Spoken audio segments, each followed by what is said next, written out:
Hi, I'm Kent German, Senior Managing Editor here at CNET. Today we're going to take a first look at the Huawei Verge. Yeah, this is a really basic phone. There's not a lot here, but I'll tell you a little about it anyway.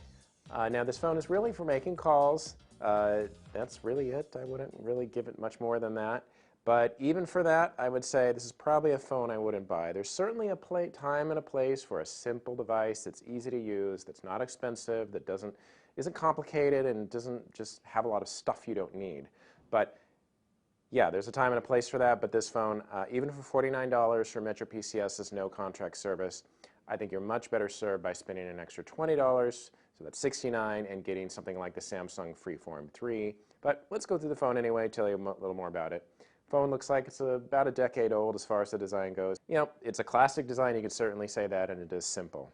Up top is a 2.4-inch display. It has full color and it's relatively bright. You can change a few of the settings, but you know, it doesn't have a great resolution, not for graphics, not for photos, nothing like that. Menus are pretty easy to use. You have to press this soft button over here to get to the menus.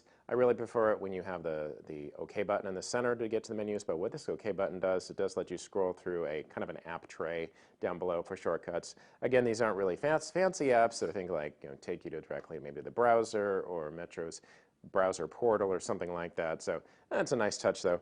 Also, you can get a couple widgets to show up that are like your calendar and weather. So nice touches for a basic phone, certainly. Inside, the menus are pretty well designed. They're just icon-based in the front. In the submenus, it's all lists, so very easy to use, very familiar. If you've ever used a cell phone before, you'll know how to use this one. And that's something to be said for that. You could probably give this phone to anybody, and they would pick it up, and they know immediately how to use it. Below the display is the navigation array. It's got a square toggle in the center with that OK button that I mentioned, 2 soft keys. There's a back key, there's a dedicated speakerphone key, which is nice, and then the talk and in power keys. Down below are the keypad buttons. I do like that these are actually separated from each other. It's not just sort of one big block of keys that you usually see.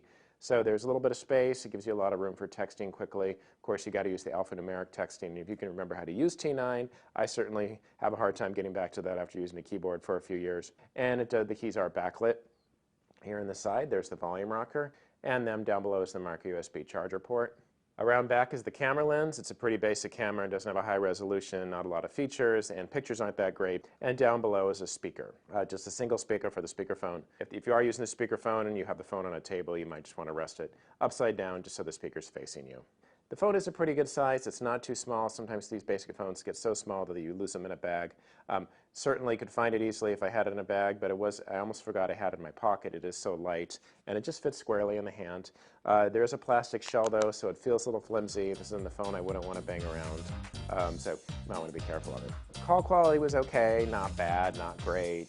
Speakerphone quality about the same, but like I said, if you just want a phone for making calls and maybe sending messages, you're better served by something with a full keyboard and just a few more features that just cost a little bit more. I'm Kent German from CNET, here with the Huawei Verge.